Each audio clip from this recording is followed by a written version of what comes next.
Hello, everyone. Welcome back to Through Black and White Eyes. Thank you very much for joining us tonight. It's a big fixture on Sunday. Massive game for us. Massive game. Not because of who we're playing, but because where we are in the league. We've got a massive 3 points coming up. We really need those points. The team we're playing against, well, they're pretty inferior to us at the moment, and it's great. I'm absolutely loving it. We've got lots to talk about. So let's get into the chat very quickly. Evening all, welcome to the Newcastle Man United preview. Please like, share, subscribe to help the channel grow. It's all free. Please adhere to standard community guidelines, keep comments respectful, and enjoy the show. Join from just 99p and be entered into members only draw or donate using the super chat in the bottom right hand corner. All money is donated to charity. Gary's in the house. Evening, Gary. Les is obviously modern. It's great. Les, Baz, before you start, can you help me and Gary V? Are we linked to the Italian defender? We did hear it, but can't remember who. Italian defender. Was it not Tomori or someone like that from AC Milan? This is a new one. I don't know, but we'll see what. Peter Griffin's in the house. Evening, Peter. Les Roger's in the house as well. Nice to see Roger. And there we go. I love Peter Griffin. Before I go any further, though, it's not Manchester United, is it? It's Manchester Reds. Newcastle United are the only United playing this weekend. Right, let's bring it in. How we feeling, pal? You better? I'm doing all right. Yeah, good, man. No, good. Tomori is old. It's not him. I've not heard anything about Italian defender, have you? No, Tomori is fully focused on. I've just read a report there just before the. He's fully focused on a cup. A cup semi-final, I think it is. All right. Well, we know anything around this time of the year is just either journalists trying to get stomached or agents trying to work early. I wouldn't read into any in this Tonali bullshit about going back to Italy. Is absolutely ridiculous. Oh God, I'm sick of the Tonali stuff. And it's coming out with the Italian journalism as well, which is obviously we know it's the worst on the planet. So exactly, I wouldn't read into anything at this present minute of players going anywhere or players coming in or anything like that. We're fully focused on these next Champions League football. Eight fixtures before anything else will be brought into the equation, mate. We know that. Yeah, I agree with that. Right, let's bring Lauren in. How we doing, Lauren? Hello, he's all right. Yeah, is the child behaving? Nope, my boyfriend's currently sat right outside of our door because she will not go to sleep. She keeps trying to climb out of her bed, so... Brilliant. I love kids. Very eventful night.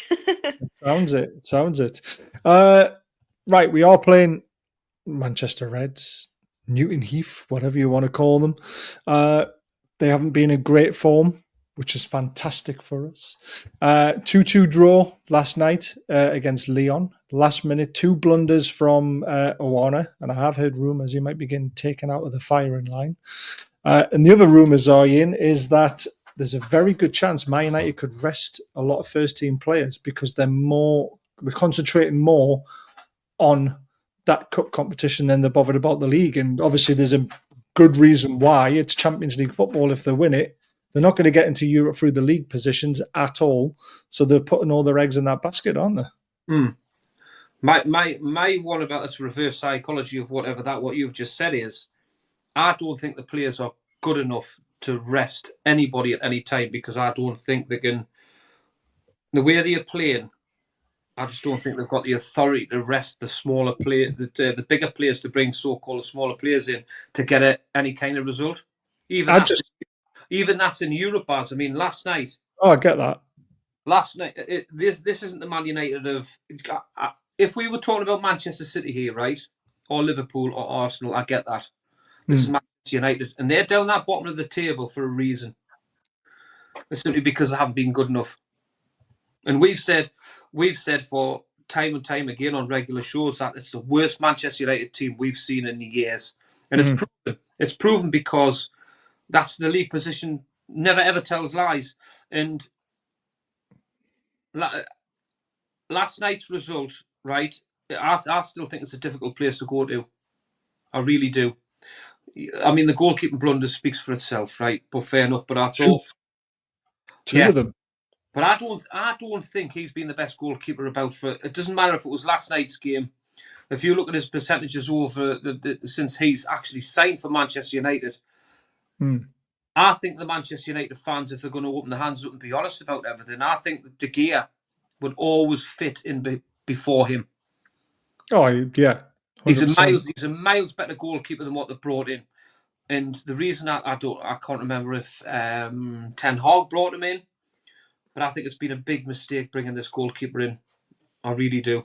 But getting back to your point, Baz, if they're going to rest players, fair play, let them crack on. We'll get a result, and I still don't think they'll progress. I still think they won't progress in Europe because I just think I think they're not good enough. Yeah. No, I agree. I mean, I didn't see any of the game last night, or I just saw on Twitter the 2 blunders from Awana. The only player that I am so glad if they are going to rest is Bruno, because Bruno does have a tendency to up his level against us. He was very good at Old Trafford when they beat us 2-0. He was the only threat in the second half. Yeah. He is a player that and I know loads of people would disagree with me, but I would take him in our Newcastle team. I would take him in our squad because he's a winner. But the thing is, though, Baz, I think it's absolutely suicidal if Manchester United even think that they can disrespect Newcastle in a way that can leave him out of the team because he's clearly their best player, which I don't think they will, by the way. I think you're missing the point of what we're saying here, though. They're forgetting about the league. They don't care about the game on Sunday. They don't care if they get beat. They're putting all their eggs in the basket for Thursday night because if they win that competition, they get Champions League football. I don't think Manchester United will do that at all. I really don't. I don't think... There's a lot of rumours flying around about it, though. That's all I'm saying. I don't think Manchester United will come to St James's Park and disrespect us, and that way they'll rest that many players thinking about that cup competition because they will get a hiding if they do that. I don't think it's disrespecting us, though. Let's put the shoe on the other foot, right? Newcastle have got an FA Cup final on Saturday. They win that, they could win a trophy. They're playing Man United on a Wednesday night. They rest all the players on the Wednesday because they want to win the FA Cup. That's not disrespecting Man United. That's focusing on the goal of winning a trophy. Right. Does that make sense? No. Think about the manager's perspective and how they put it. Eddie Howe would not go into a game when you play Manchester United before a cup final and just play a load of young. No chance. He would want that winning momentum. He would play his strongest team because he wanted to win Manchester United. Think about the other way around of it. Think about the confidence that it brings into a team that you've absolutely smashed Manchester United put into a final. I get that, but I also think it could be out of Ten Hag's hand. Not Ten Hag's, Almiron's hand. Someone put a post of Ten Hag is still the manager, and I took the mick out of it. That this could be coming from above. You need to win the European Cup. You do whatever it takes to win the European Cup. Remember what Newcastle used to do when Steve Bruce was in charge. Hey man, no. This is what it came from above. Mike Ashley said to Steve Bruce, "You do not try and win the Carabao Cup. You do not try and win the FA Cup. The only thing I want you to do is survive in the Premier League." And this could be coming from above down to the manager to say, forget about the league position, forget about 3 points on Sunday. You have to win this competition for us to be able to have a good summer and buy the players we want, because then we'll get Champions League football. That's what Man United are looking at. I'll stick my neck on the line and say they are not good enough to win that cup competition, full stop. That is our opinion, though. I mean, I agree with you, but from Manchester United's club point of view, from their owner's point of view, what is 3 points on Sunday to them? It's not a lot, is it, really, when you look at the league position? It's not going to do anything for them. They're not going to get relegated. They're not going to finish in the top 8. So their owners, their manager, their players are thinking, let's not take any risks on Sunday. Let's just concentrate on that big cup game against Lyon. And how would Gary Neville, Paul Scholes, Roy Keane feel about that? Well, they're world-class players, though, aren't they? Look at the players they've got. No, but the reason why I said them 3 players, though, is because they support that football club. Right? Now, as a fan, how would you feel if you felt that your club was tossing the game off what these fans have paid all this money for to travel up to Newcastle just to toss it off and play all these young players? I know the clubs. I know Manchester United clubs in a real state of horror, right? And that's from top to bottom because what they're trying to do, right? But I still surely pride comes into place where they can't not play the best team against Newcastle United because the form we're in and the players that we've got availability. Because we will, if they don't play their best, if they take Bruno Fernandes out of their midfield, we will steamroll them. By the way, because they won't be able to cope. Garnacho will not be able to cope. Right? Dalot, they've pushed Dalot into a so-called. He's a right back, and he's pushed him into midfield because of the availability one of the other players, which he hasn't got. So he's made a formation out of something that just to try and get. You can see what he's done. He's put Dalot into a midfield, right, and Doggo on the other side. So it drops straight into 5. I think we're on form, and if he doesn't play Fernandes, right, that will be a 5, and he'll shut the door exactly like he did against Manchester City. And that'll probably suit him because then he's got his best players available for the Thursday night. There again, there's a good point here for Peter. Eddie kind of threw the game at Anfield by not playing Isaac Joelinton to save him for the final. So, and let's face it, we didn't play the same tactics as we played in the final as we did at Anfield because we didn't want them to see what we had waiting for them. Isaac wasn't ready. We know that. Do we though? He could have been ready. We know Isaac wasn't ready. What about Joelinton? To be fair, when Joelinton came back on the side, I thought he was terrible. When I seen him the last 2 games, I think he's been outstanding. Yes, I think he's been brilliant, and he's been a real key figure in our midfield 3. Work ethic, his aggressiveness, his off the ball positional sense has been absolutely brilliant to allow Bruno just to creep that little bit higher and Tindall just to play that anchor role where he gets on the ball, makes things tick, and I just think the 3 at the minute has been probably the best midfield 3 I've seen all season. And I will, and you know me, Baz, I will be critical, and I will say that they're not the best. I just think, honestly, they're not. They're terrible. At this present time, I think the midfield 3 of us has been absolutely outstanding. I don't think there's any 3 better. I really don't. I agree with that. Liverpool might think differently, but I think we've got the best midfield, to be fair.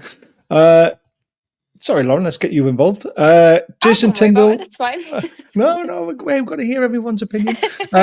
Jason Tindall on the Premier League receiving a 5th UEFA Champions League spot this season. We're in a position that we would have wanted to be in. 8 games remaining. There are a lot of teams fighting for those positions. We've got a busy week coming up, but the most important thing is the Man United game and making sure we prepare right for that. If we can deliver a performance and get the result we want to take us one step closer to where we want to get. I hope Eddie Howe's available on Sunday, don't you, Lauren? Oh, yes, I've seen that. Poor guy.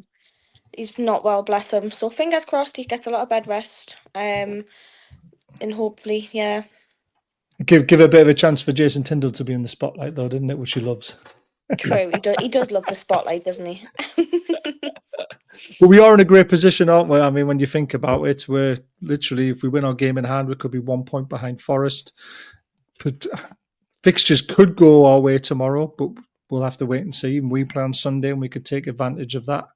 The one thing that it's really weird going into a game against Man United because I'm always excited, but I'm always nervous because I always think this is the big game.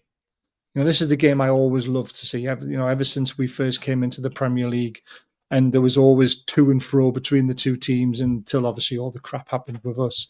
But tomorrow, Lauren, I feel too confident, which is a really bad thing because I'm never confident going in against Man United. What are your thoughts? Are you confident about tomorrow?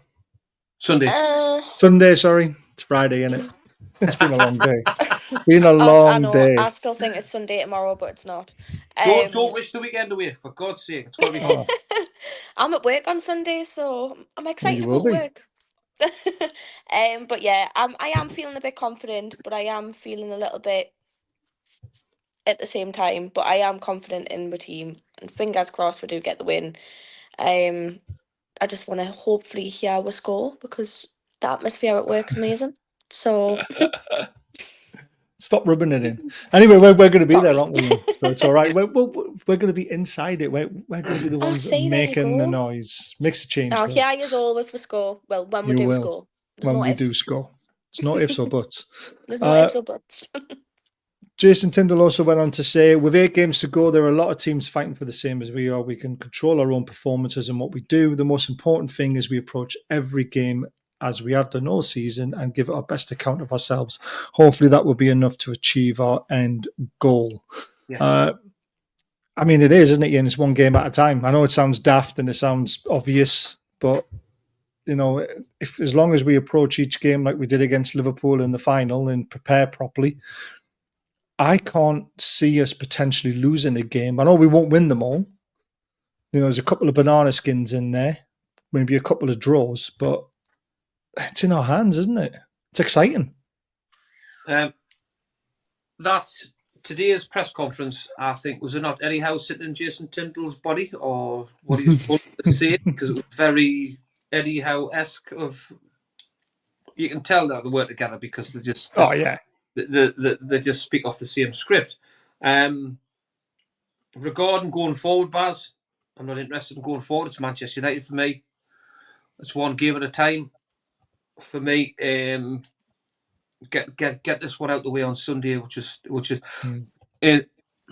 I'm with you a little bit because it's Manchester United, and as much as they're not in the best reign of form, that they seem to be a club in turmoil.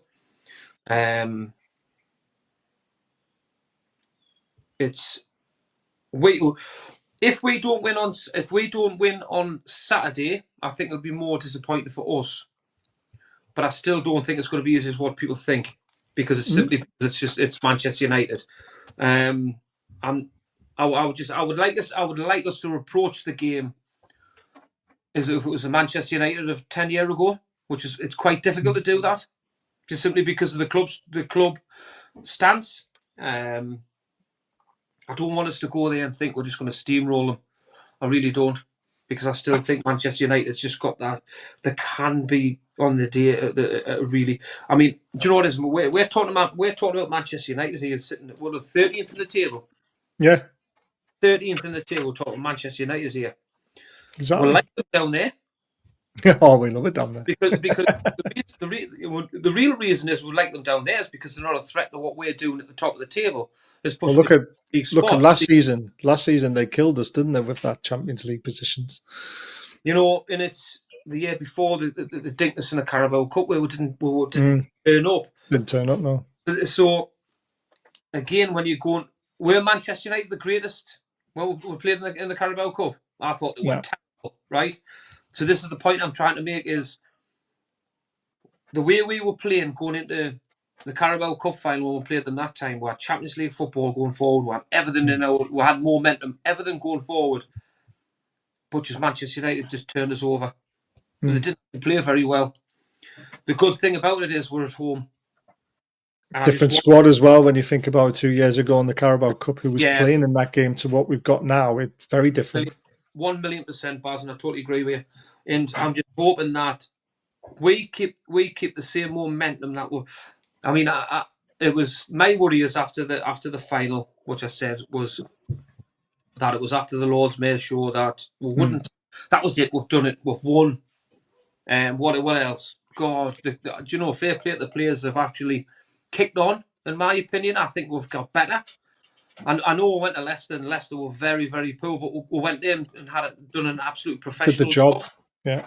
And fans were absolutely frustrated because, and this what annoys me is that just because we didn't win 7 out, some of the fans were going, well, we didn't turn up the second half, we didn't do this.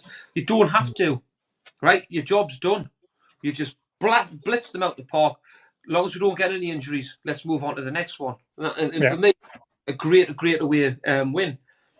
So going on to this one, like I say, if we don't come away with 3 points, Baz, I think I'll be a little bit disappointed. But it's Manchester United. We've still got to be a little bit wary of them simply because it's Manchester United.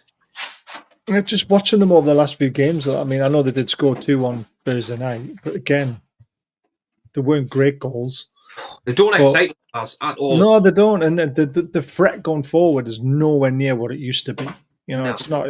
They're terrible going forward, which is why I'm confident they might try and shut us out and catch one on the break, but I just can't see them stopping off from But free. the thing is, when was the last time you've seen a Manchester United team come to St James's Park and sit back? Never. There you go. So this is why something's going to be completely different on Sunday. And like I say, I hope it's not. You can see what I'm trying to say is, as long as we win, if it's 1-0, happy days. As long as we get the result, I just know it's going to be one of them. Like, it's all about 3 points. I mean, the last couple of games against Man United, St James Park have been tight. We beat them 2-0. That was Eddie Howe's famous speech saying, if they want a fast game, let's give them a fucking fast game. And we went out and beat them 2-0. Last year, we beat them 1-0 with a Gordon tap in, which again, we deserved to win by more, didn't we? Was it Matty Longstaff? What was that one? That was under Bruce. Under Bruce, did we win? It was a 1-0 win. That was a 1-0 as well, yeah. But again, they were favourites coming to St James's Park in that game. And I think this is one of the rare occasions, Lauren, where Man United are coming to St James's Park and they're actually not favourites or level. We're actually clear favourites to win this game, which is odd. Someone's trying to be funny. So it's exciting. It's exciting. It really is. Jason Tindall, you mentioned Monday night in. Lauren, obviously Monday night was fantastic. It was a 3-0 win. Jason Tindall's praised the players for the professional performance. It pretty much was. I mean, Tino Shaw, probably the two standout players for me. Who did you give man of the match to as well? You gave Tino man of the match, didn't you? Yes, it was. It was Tino, Yeah, he got a lot of plaudits from Thursday. Everyone was obviously focused on Murphy because he scored the 2 goals. Yeah. But for me, I thought Shaw was man of the match personally myself. I thought he was excellent. Did he not? Nah. I thought he was excellent. I thought our number 8 was exceptional. He was. Without being... Do you know what because I watched him and his out of possession play was unbelievable. To close space down, to stop them playing for us to win the ball he was exceptional. I thought really, really good. And on his passing and his endless running, this bloke's on a different level. He's just world class. He's got an engine, hasn't he? We're going to be coming to a dilemma soon, Lauren. Gordon is nearing fitness. I think he's going to make the bench. Would you drop Barnes straight away for Gordon, or would you keep Barnes in because of his recent performances? No, I'd keep Barnes in with his recent performance. Yes, give Anthony Gordon a chance, but I'd ease him in, not put him straight away. Do you know what I mean? I'd keep Barnes up. Yeah. Coming out of the Jason Tindall again, he's had a decent week with the physios. He was back out on grass for a session yesterday, so we'll assess him today and see how he's responds. We really could do with him being on the bench tomorrow. On Sunday, keep saying tomorrow. Sunday. Don't get your days mixed up. It's a railway museum and kids in the heat. Bazzi made me shout out. Yeah. Go on, Ian. He's fit, 100%. 100% fit. So I would like to see him on the bench. He's got to be on the bench for me on Sunday because Willock has got concussion and he's missing. So our options off the bench are very light. And they were light on Monday night as well, to be fair. So I thought we did really well. Do you know what is the alarming thing for me? What I watched on Monday night was when we made substitutions, right? It was like off, didn't it? It was like watching Eddie Howe's football and going back to Steve Bruce. Yeah. We're in a couple of substitutions where Longstaff came on, Callum Wilson came on, and Insula came on. Miley and Longstaff came on in midfield, and the midfield just seemed to have lost its... I know Miley, it's not his fault, but he came on at the same time as Longstaff, and it just seemed to, I don't know, something just seemed to fall apart in midfield. It was just not right.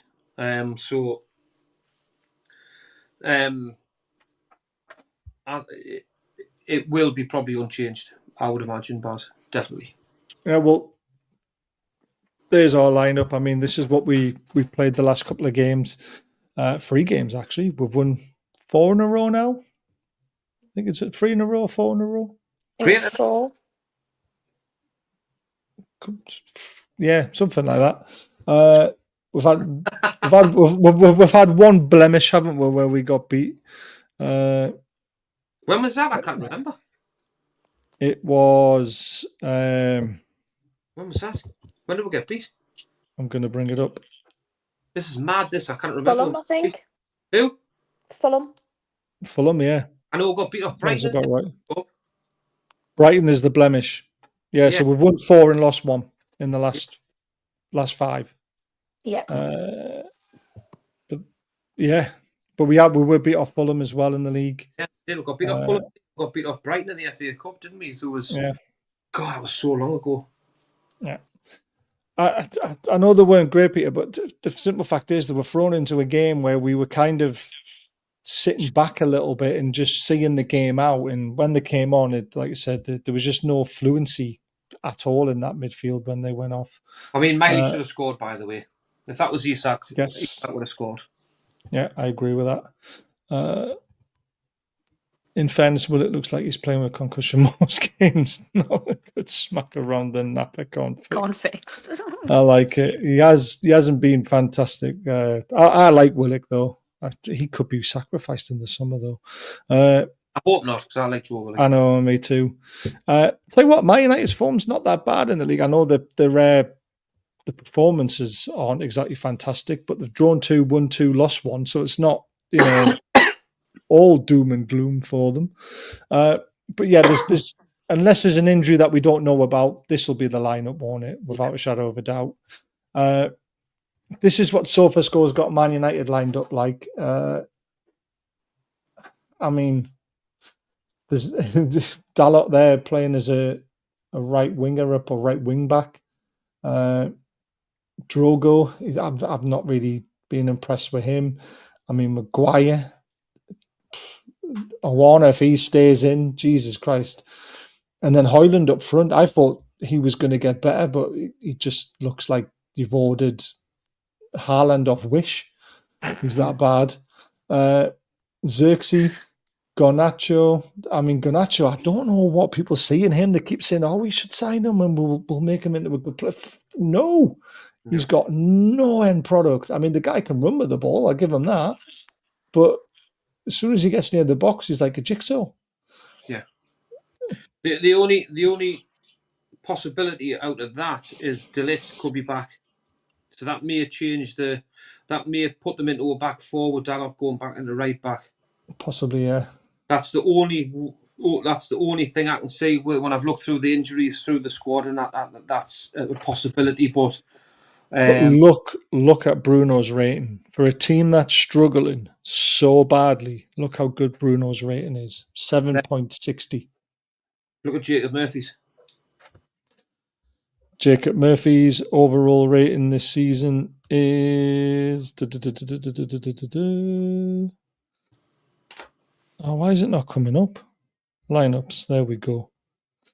7.08. There you go. But that's terrible. 7.08. I'm talking about 7.60. That is very, very different. But what I'm saying is, Jacob Murphy, everybody's going absolutely wild at the minute. So he's the best this and best that. Great and doing this. He's not. And look at Fernandes, because his overall play, like I totally agree with you, Baz, he's exceptional.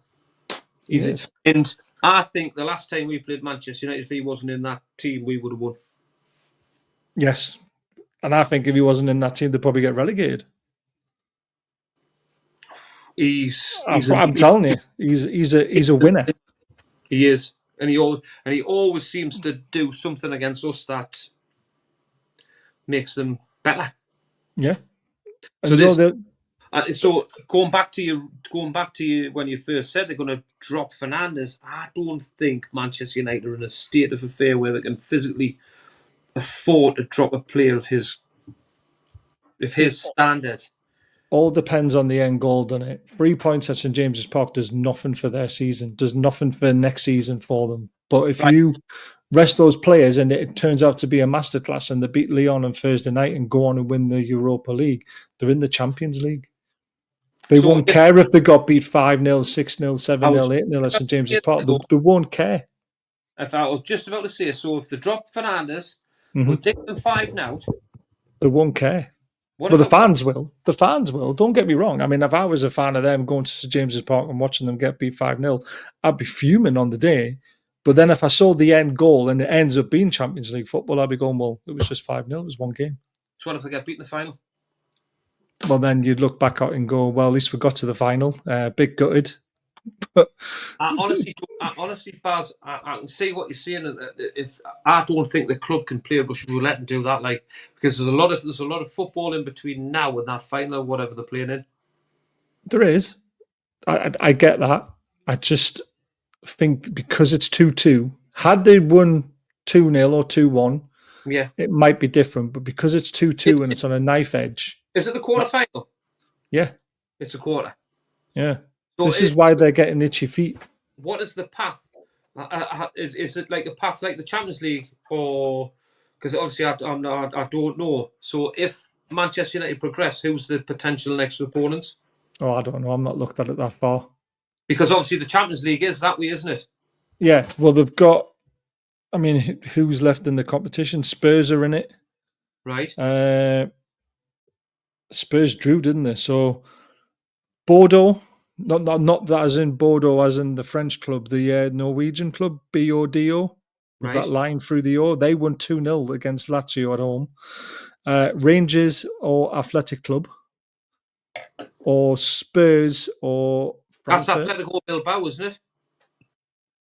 No. Yes, it is, yes. Atletico Bilbao, yeah. And they're not a bad team. They drew 0-0 with Rangers. Right. Spurs drew 1-1 at home with Frankfurt. Eintracht, right? Yeah. Yeah. So, I mean, the teams aren't that fantastic in this competition. So, Man United really believe they can win this competition. And that's why I think you've got a potential completely different lineup to what's on that bit of paper on Sunday, because they want to win this competition. Because if they get Champions League football, regardless of how bad they've been this season, their summer is very different. Yeah. Because we could have 6 English teams in the Champions League as well, which is mental. Mm-hmm. But it is going to be very, very interesting. Well, I look forward to this team selection if that's going to be the case, and they're going to leave out the bigger players. It can either be it'll work well for them, or they're going to get a hiding. And I hope it's the other side of it. If they're going to disrespect Newcastle United and do that, I hope we give them the hiding. I just don't think it's disrespecting us. I just think it's disrespecting Newcastle United. I don't see it that way. I see their side of the coin where it's. Would they do that against Manchester City? I reckon they would have, yeah. No. Probably more so against Manchester City because they'll normally get a hiding. Personally. I just don't get it. Oh, yeah. I remember that. He scored an overhead kick against Everton, didn't he? And everyone thought, look what we've got. And he hasn't scored since. So funny. 60 million is a lot. I have 60 million as well, wasn't he? None of their midfielders get into our midfield. Bruno does. I'm sorry, Peter. Bruno would get, because we would change our formation to make sure he gets in the team because he is that good. And I don't like saying it because I think he's a rat and I don't like the way that he dives around and stuff like that. But just like with Anthony Gordon, when everyone hated him, I always said he'd be our dickhead. And that would be the same if Bruno came. He'd be our dickhead. And the guy's a winner. So who would you drop at this present time? In the midfield 3? Yeah. To put Bruno in, I would probably drop. Where's Bruno's best position? Fernandes. He's a 10. So you would have 8 or a 10. So I would change the formation and play 4-2-3-1. You would have to go to a diamond. 4-2-3-1. I think you'd have to go to a diamond, mate, with a holding midfielder, because everybody plays with a holder. Well, I would play Tonali and Bruno as the 2, and then play Fernandes. Yeah. Probably Joe Linton on the left. So where would you get your width? Where would you get your width from the fullbacks? Probably. Tino likes bombing forward, doesn't he? But it's nice to be able to change things up as well, isn't it? Yeah. Honestly, you would have to revert to a diamond. and to get him into that 10 role, you have your holder, and then you would have your two narrow midfielders, and then your forward player from wide will then become from your fullbacks. So that's how Man United do it. They play him as an 8, and he's still brilliant as an 8 as well. And still got 3 up front there. So there's so many different options, isn't there? And that's the thing. He's doesn't have to play every game. I would have him in our squad and potentially start in most games. That's what I would do. It feels shit compared to ours, and he would just automatically go into a position where he would just fit in. When if you've got competitive midfielders and ours, like if you had Tonali, Bruno, and other Bruno, and you've got Joe Linton there, you've got 3 right-footed midfielders there, which for me, when I'm trying to think about, if you're playing Bruno Fernandes at a 10, I would probably play Bruno on the right side of the diamond. I'll play Tonali at the hole in midfield, the hole at the diamond, and Joe Linton at the left. But then, like I say, your fullbacks would come forward then, but then you would lose wingers from them. So then you have to have either Gordon playing as a 10 and Isak straight up, and that would be your formation. You forget your Murphys, forget your Harvey Barnes, anything like that. So your diamond role would be obviously Nick Pope in goal. You would have Lewis Hall, Tino Livramento, or Kieran Trippier. Tonali as a holder, then you would have Bruno right side, Joe Linton left side, Bruno Fernandes in that 10 role, and then you would have Anthony Gordon and then Isak, and Anthony Gordon floating around and being that other forward. I think that's the only formation that could fit in the midfielders that we've got actually available, I think, in my opinion. Possibly. It'd be great to have that kind of option, though, wouldn't it? Because right now it's 4-3-3. But then you would lose your 4. You would always have you would probably push Gordon high with Isak and have a 2, and then Bruno would still fill that 10 role behind. So you would have you'd then become a very narrow 3 up front, rather than what we play as a 3, which is very like down the flanks and your wingers cutting in. You would it would be more what's a ticky-tacky-toe football where you'll be all build up play right the way through, rather than being Isn't that what you want, though? Isn't that what you're saying, that the team needs to evolve and into a more possession progressing team rather than a counter-attacking team and pace down the wings? $1,000,000, and I get that. And if it's working, that's great. And that's why Manchester City, when things aren't working right, they'll bring Doku on just to have that little bit extra. Because Jack Grealish plays that kind of role where he's out there for a reason, where he wins free kicks and everything. But what he does is he's tight football with his feet, and he brings other players into the game. It's it's absolutely fantastic. But when he brings Doku on, he's got that little bit of energy what Gordon brings, where he can go past the person, whip the ball in. So it's what you start from and what you can bring from the bench. So if we had him in this team, I think a starting platform of that would be great. But then you've got a different dynamic if you've got Harvey Barnes and you've got other players coming from the bench, which gives you the pace from wide, which you can take one of them midfielders off and then go back to Eddie Howe, where he can absolutely press as a 3 or go as a 3, rather than what we do now is we'll start as a 3. If it's not working, we'll replace like for like and go into a 4-5-1, and then it becomes pretty boring, if you know what I mean. Yeah. So that's the other side of things what you can actually look at, which is great. But unfortunately, we haven't got the luxury of a Bruno Fernandes, which for me, and I agree with you, Baz, he'd be an absolutely fantastic addition to Newcastle United Football Club. I would love him. Sorry, if you've never, you've never been over me before. I go on a little bit, but I try to get my point across where everybody. Oh yeah, that's fine. Sorry. No, don't worry about it. I'm muting myself anyways because she's sitting squealing away in her bedroom. So. Oh, that's what kids do, man. That's what they do best. Yeah, but we cut that. Some background noise doesn't normally come through. That's quite good because it's quite which is loud, good. especially when you've got headphones on. It'll go right through you. Yeah. Yes, Cunha. We'll come to potential transfer targets a little bit later on because we've got a little bit more to cover. I'm trying to think what to go to next. We do actually have very, very, very good results against Man United at St James's Park, which is a luxury that we haven't had in the past. Like we have mentioned a few of the 2-0s, 1-0s, 1-0s. What was your most memorable game against Man United, Lauren?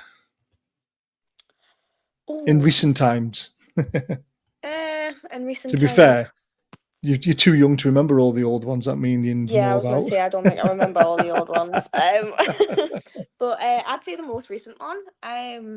To be fair, obviously, yeah, I'm just hoping we'll at least get 1-0 up on Sunday, at least 3 points, and just fingers crossed we do it, because if we at least get 1 goal and we keep it level, do you know what I mean? Fingers crossed, obviously we can get 3 points and just... Oh, we are getting 3 points. I believe we are. We are. We are. We beat them at Old Trafford 2-0. It's been a long time since we beat Man United at Old Trafford. I think the last time we beat them was when Kabay scored the winner. 1-0. 1-0, Kabay. Sissoko. Into the far corner. Did we beat them at home that season as well? Did we do the double over them? I know. One of the best Man United games that I've seen at Old Trafford. The little French man put a curler in the top corner. Free kick. Demba Ba scored an absolute cracker, and it was an own goal. I think it was Phil Jones who beat them 3 at home. That was at St James's Park, wasn't it? Yeah, I remember that one. Kabay's, was that the same season?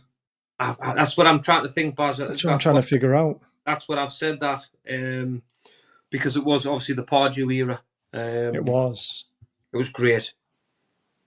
I mean, I'm trying to figure that one out. I mean, that was a great free kick, that wasn't it? It was great. They put the Swedish guy in goal, didn't he? 2012 season. Matches. Let's have a look. 2012. September and then October. That'd be 2 different seasons. 3 now, definitely. It was a 3 now at home, definitely. Oh, was it EFL Cup we got beat? Yeah, 3. Oh, they beat us. Then 2012. 7th of October 2012. They beat us 3-0. Where was that? St James's? Yeah. No. 4-3. Got beat 4-0. Won 1-0. There's the 3-0.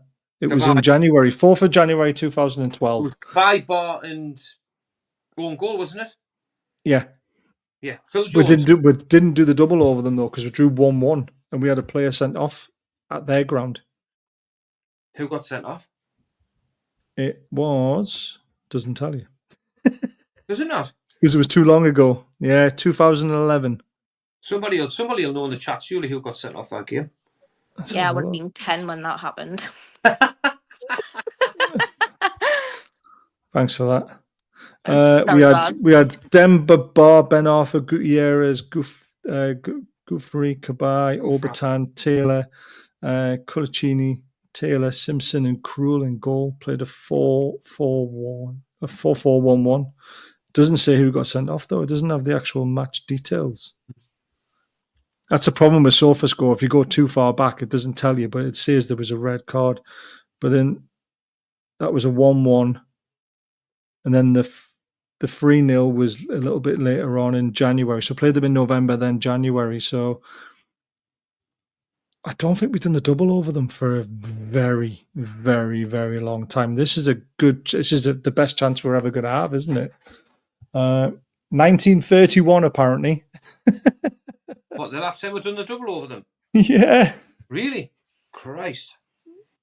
Jesus. Well, if you're going off all the information, what you've got, and they bring all the young ones on, we've got a great chance of doing the double over them, which would be great. Yeah, Denny would have been perfect for this. Would have been a great question for Denny, to be fair. He would have known the answer to it straight away. Straight away.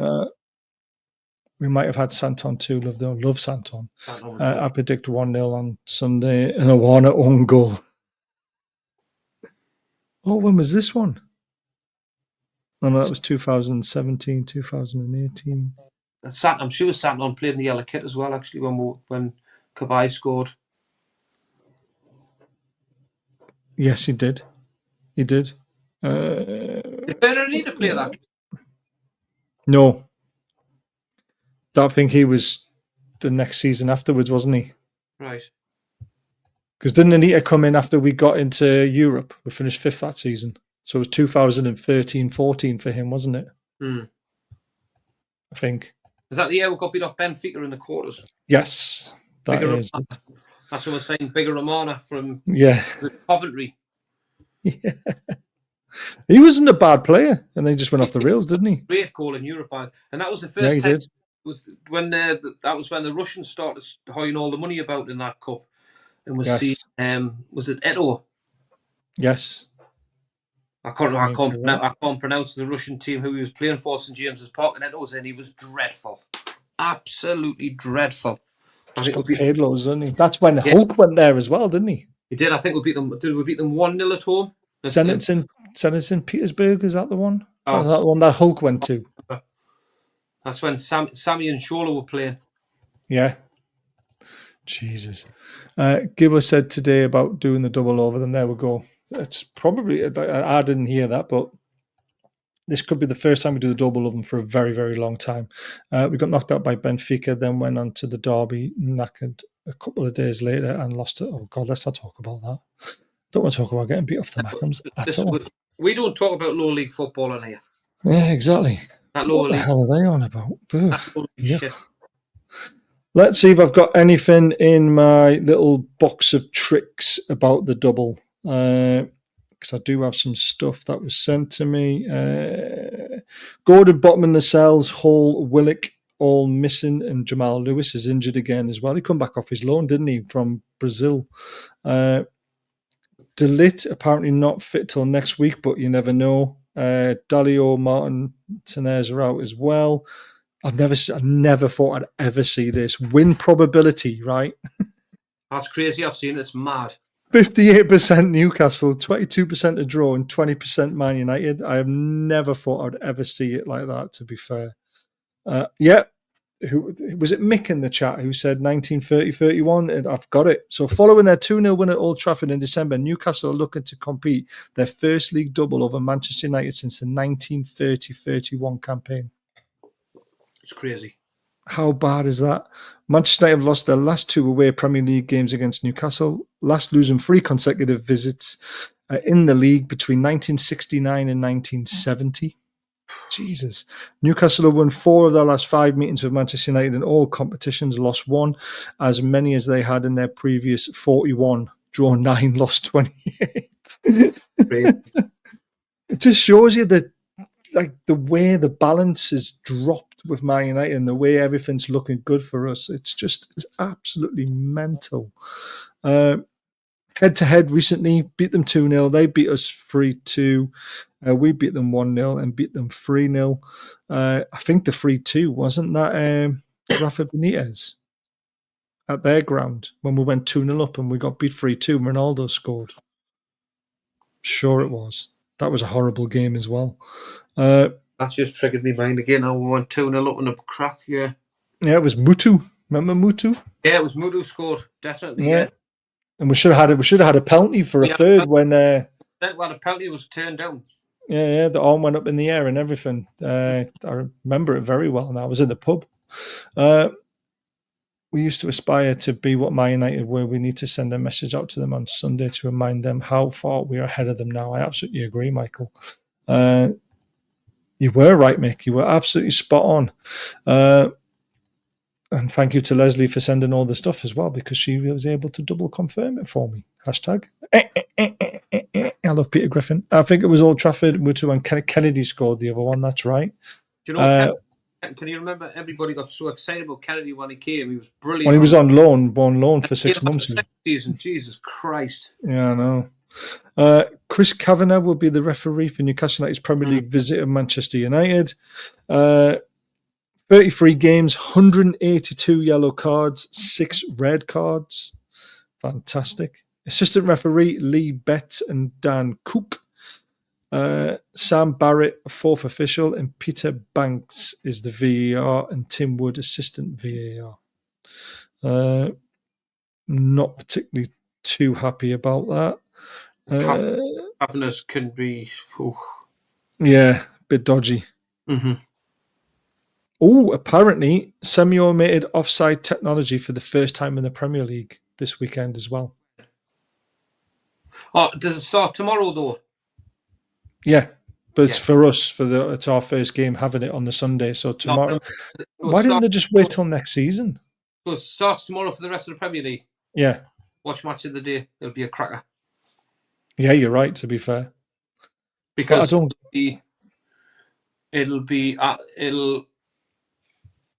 it'll show up what we've been doing so wrong, in my opinion, for so long with this VR shite. Wait a minute. He was in charge of the 2-1 defeat against Fulham at St James's Park back in February. Kavanagh. Yeah. But he's from Ashton-under-Lyme in Greater Manchester. So why can't we have Michael Oliver? Yeah, why the hell is he refereeing it? He was also due to do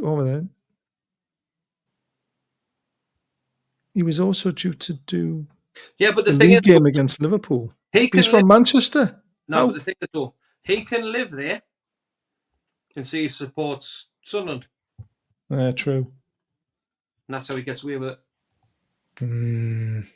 That is quite true, that. You've got a point. It is. I don't like that, though. Kennedy and Remy, two of the best loans we've ever made. I agree with that, to be fair. For the 6 months that were on loan, Remy was like, we were all wanting to sign him. And where did he go to? He went to Chelsea, didn't he? Yes. Yeah. Everyone goes to Chelsea, don't they? We had it in the FA Cup, but it's throughout the EPL this weekend. Yeah, it was the FA Cup, and then they've decided to go ahead with it, which I think you should just wait till the end of the season once you've made that decision not to start it when we thought we were. It's a bit disappointing. Right, let's go to before we'll get the predictions right at the very end. We'll look at the league table, but there's some interesting stuff recently about Cunha. Lauren, are you a fan of Cunha from Wolves? Would you like to see him at Newcastle next season? I've seen something on Facebook about that, actually, to be fair. Personally, I don't watch the Wolves games, so I wouldn't know what he's like, but I have heard that mixtures that he's good and that he's not good, but I'd have to watch him to see if I want him on my team. He's very versatile. I think that's the reason why a lot of people are fancying him. I personally would still much rather have him Mbeumo. We inquired about him in 2022. Right. So we inquired him, tried to get him on loan in 2022. All right. But we got turned down. For me, I don't think there's nothing there. I really don't. Well, he wants to leave. Apparently, he does want to leave Wolves. Manchester United apparently feel that they've signed him already. Like it's done and dusted. But it's an interesting one. I don't think there's nothing there. Would you, if you had the choice between Cunha and Mbeumo, who would you go for? Mbeumo all day long. Definitely, but apparently his attitude isn't the best and maybe not an Eddie kind of player. He got sent off recently as well for petulance, doesn't he? Which kind of puts me off a little bit. But there's still better players out there than Mbeumo and him. What can get younger players that are better. Ooh, go on then. I'm not saying nothing yet. No, come on. No. Who do you think? That's for another show, that. That's so sly.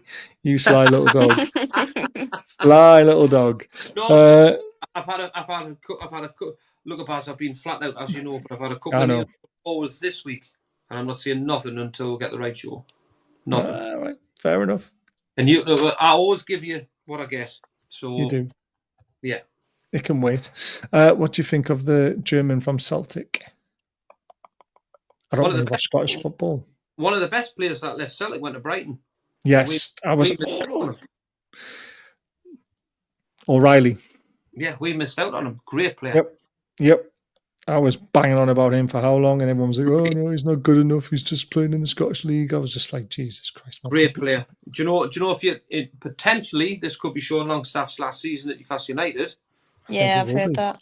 right? It could potentially, because if you have O'Reilly coming in as a replacement and stepping in to play the same kind of roles as what Longstaff does, but at a different level, as a squad player, that's the kind of players that you bring in so we can challenge when we do qualify for these European competitions. We've got a squad depth. We've got capable players that can play at that level week in, week out. Yeah, I absolutely agree. I think he's a quality player. I was devastated. Brilliant player. And he will prove that at Brighton eventually. He's had a bit of a bad injury, didn't he, when he first came? It was early round of an FA Cup or Carabao Cup, wasn't it? One of the two where he got nailed. Second game, I think. Yeah. But he will prove his worth 100%. The other player that's on everyone's lips at the moment is Delap. Obviously, we're in the market for potentially backup striker. Would Delap fit that role? Would he want to be a backup striker at Newcastle United? I mean, I would. Jonathan David. Jonathan David on a free? Don't rule out Jonathan David. I'd take him all day long. But I like Delap as well, though, because he's a little bit different. You think, look where Newcastle United operate, right? And because we've qualified for Europe, we're on 75% now? What we can spend? Yeah. Don't rule out free transfers with high wage bills. As long as they're good enough. I mean, Jonathan David would be. He would fit into that role.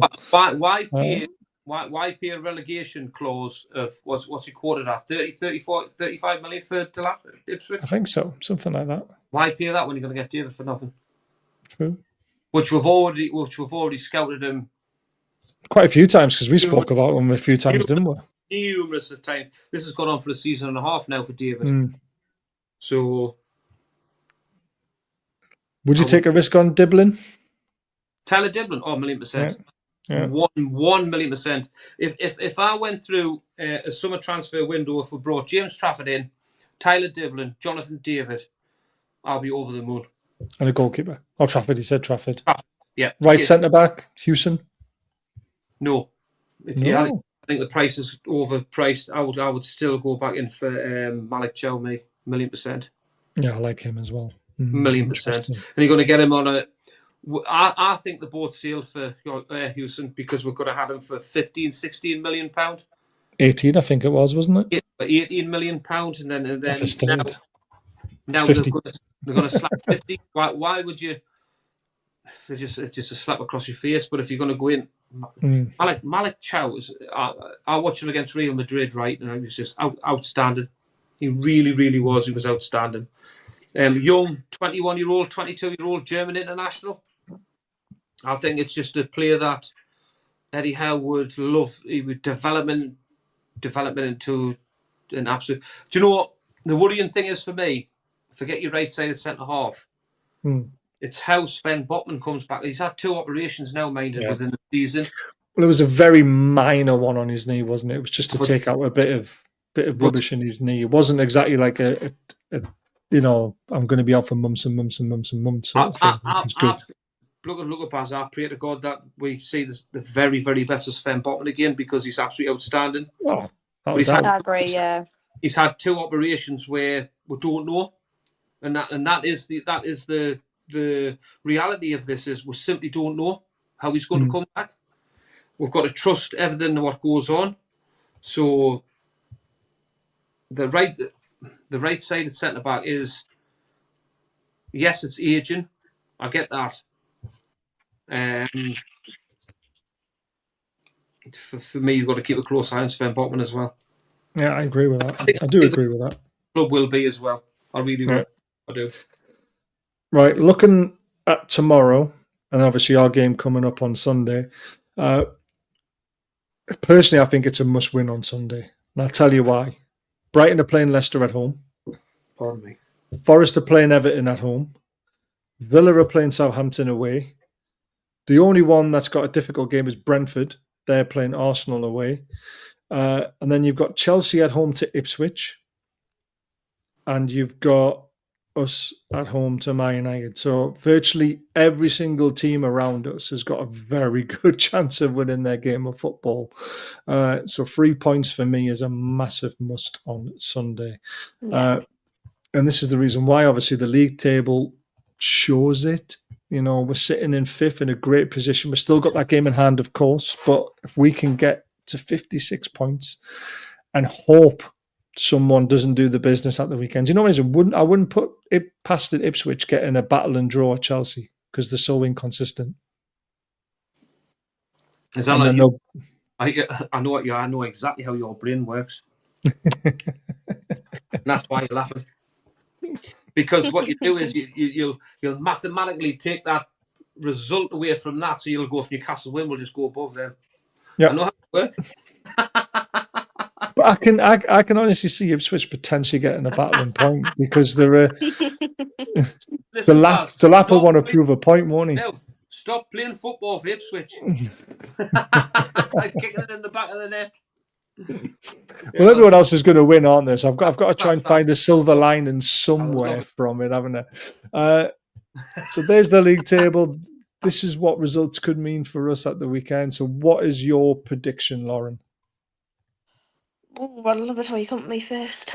Why not? You haven't had a chance to talk much because of us two. Wait, I'm hoping. I'm going to say 2-0. 2-0? I like that.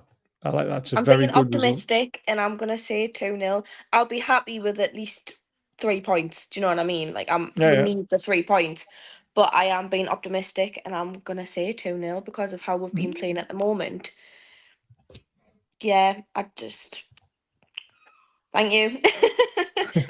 But yeah, I'm gonna say 2-0. 2-0. I like that. Ian? 26 now. I like he's thinking. No. It was 2-0 at Old Trafford. Yeah. Do you know what it is? I said about the Leicester game. It'll either go 2 ways. It'll either be really tight or we'll comfortably win, depending on how the players turn up in the first 15 minutes. And it was just perfect, wasn't it?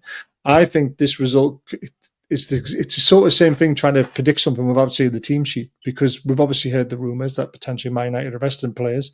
If they do, when they put the youngsters out, we could stroll to a 4-5-0 victory. But if they put their first full team out and sit back and make it difficult for us, which we've struggled with teams who come and play a low block at St James's Park, it could be a 1-0, a 1-1, a 2-1. It could be very tight. So it's hard to make a prediction for this, isn't it? Just like it was for Monday night. We all struggled. Yeah. So you're on the fence? I still think we're going to win, but I'm waiting for yours first. Yeah, right. So I don't think they're going to go down the route that you think as far as the team selection route. I think they'll still put the strongest team as possible out for Manchester United. And I think it's going to be a close game. And I think we'll sneak a 2-1. Ooh, we're going to concede. Yeah. Bruno's going to score for Man United. That's me worry. I swear to God. Knew it. Honest to God, that is exactly what I thought. I think I might have to change mine, No, you can't now. No, you can't now. God, no. Yeah, right, I'll stick with 2-0 then. We'll stick with 2-0. Mick says, we win our game at hand, beat Arsenal with 3 points behind them. Second place is income. I tell you what, the way Arsenal played against Real Madrid, we ain't going to... I'm not going to say we won't do it because we've done it before, but different kettle of fish in the league, isn't it? Nope, I am finally going to a game again. Yay!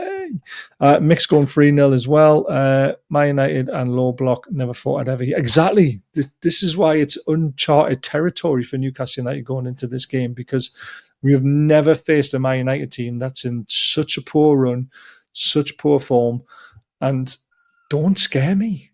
And it's weird because this Man United team and squad does not scare me at all. Only Bruno does, because, like I say, he's world class. So I'm going to go for a comfortable 3-0 again, which is not like me. It is, yeah. It's got 0-0 written all over it. No, definitely 3-0, I think. I honestly do think 3-0. And as long as... And do you know what the weird thing is, though? If we do go 3-0 up as well, we can rest players again. How nice is that? This is a question for you. Who do you Go think the first goal scorer is going to be? First goal scorer will be... It's got to be Isaac, hasn't it? I just don't see past him at the moment. I really don't. He's firing again, isn't he? Dan Burn. Dan Burn to get the first goal. I'm going to say Shaw. Shaw to get the first. Jesus Christ. It sounds like we're getting desperate. I think we're all seeing different ones now. Hey, do you know when I... Look, he had his moment at Wembley, right? That is Dan Burn in a nutshell. He does not score goals. But have you... when you watched Dan Burn since the cup final, I thought he was tremendous, right? And then when he went for England, I watched a little bit of the England game. As you know, Baz, I don't really watch the England game, but I took a little bit in, and I thought he looked very, very comfortable. He got caught out a little few times because of the level. But then when he's come back to club level, I know he was playing against Leicester, right? But I thought he was outstanding, mate. He was. I just don't think he's a goal threat, unless we try and replicate that corner again. Hey, don't have no fear of big Dan Burn. I think we'll get a few surprises along the way. Every match is a surprise. True. Get a bet builder on. 2-1, Dan Burn. First goal. There you go. Get a bet, but he's just that would be 25-30 to 1. 25 to 1. Yeah, probably a bit more actually. Get it on. Dan Burn first goal scorer would probably be 21 on its own, won't it? 2-1, you're probably looking at 6 to 1. So you're probably looking at like 50, 60 to 1 for that. Get it on. There you go. Get a chunk on it. Get a bin lid on it. There's your support. I love it. None of the so-called Big Six scare. Newcastle beating Liverpool in the final is confirmed. We are here. I still worry about Liverpool away, Arsenal away, Man City away, just because they're teams that we do not beat away from home in the Premier League. And they're the teams we need to catch up and get those performances away from home a lot better than what we have done in the past. So it's coming. We're on the right path. We're looking amazing at times. So we've just got to believe that it'll happen eventually. But Sunday, I'm not worried. I'm really not. Right, we'll be back Monday night to do the review show. I think, Lauren, you're available for that. And I think I am, yes. Liam is as well. I think Liam's going to be making a comeback as well. It's been a while for him. My kids train Monday, Wednesdays. My daughter's got 2 games tomorrow. She's 2? Yeah, 2. So she plays for the 10s at 10 o'clock, and she plays for the 11s at 12. Brilliant. My son then plays the following Easter Saturday, but he trains. It's from doing absolutely hardly anything. My life's just 100 mile an hour now, like that. 100 mile an hour. And you're loving it. I am. Oh, my weekend's the exact same. I've got to drop my daughter off at her dad's first thing on Sunday morning, and I've got to get ready and go to St James's Park for work. Yeah. But I've been asked now to coach as well. So yeah. You don't want to be coaching your own son. No, I've been asked to work. The main man of the new camp has asked us to work alongside him, so I could be coaching the 12s. I could be coaching different varieties to work along. That'd be cool. It's honestly, Baz, it's a million mile an hour, but it's what you want. I cannot. I've got to try and let my kids progress as well. So, and my kids are absolutely flying. Honestly, I can't wait till they're signing their contract. I cannot stop them. They're just honestly they're amazing at the minute. Absolutely amazing. My child's still wide awake. My daughter's upstairs now in bed because she knows that she's playing in the morning. She's got 2 games, so she's asleep and she's ready. Go on. I wish mine was. They'll be signing contracts for Newcastle. We'll have everyone here telling us all about it and how it all works. I love it. There's actually a lass on our Darcy's team, Ella May. She had trials not so long ago at Newcastle. Sure. Really good. Really. That's what my daughter's called, Ella. So's mine. I've got 3. I've got Dawn, Ella, and I've got Ezra. So I've got Ella. She is 4 in June, so I'm just got her birthday coming up soon. Oh, poor little one. I love it. Birthdays are a nightmare, though. Good luck with that. Oh, thank you. I'm already saving. I love it. Are we meeting up on Sunday? Or are you going to be up on time? I'll let you know. Yeah. Whereabouts are you sitting? I'm in the Lisa's End. I'm on 8092 again, and I'm on the next match as well on Wednesday. So I think that's my bar from now on. I can't make Wednesday night, unfortunately. I will be going for pizza. Yeah. Pizza. Pizza at where's it at again, Baz? What's that one? It's opposite the Grand Central Station, underneath the Hilton. Yeah, can't remember what it's called, but you love it. Oh, I love it. So we're going for I start work at 1:45, and I'll be setting up the bar all ready for you all coming in. I love it. Right. Oh, Gary's just got his result in 4-0. Oh, 3-0, 4-0. I'm telling you, we're going to win. Right. I'll see you on Sunday. Good luck working. Try and meet us before the game if you want to come and say hello, because we'll be around. I'll try. Awesome. And we'll see you Monday night as well. Take care till then. No worries. See you later. Ta-da.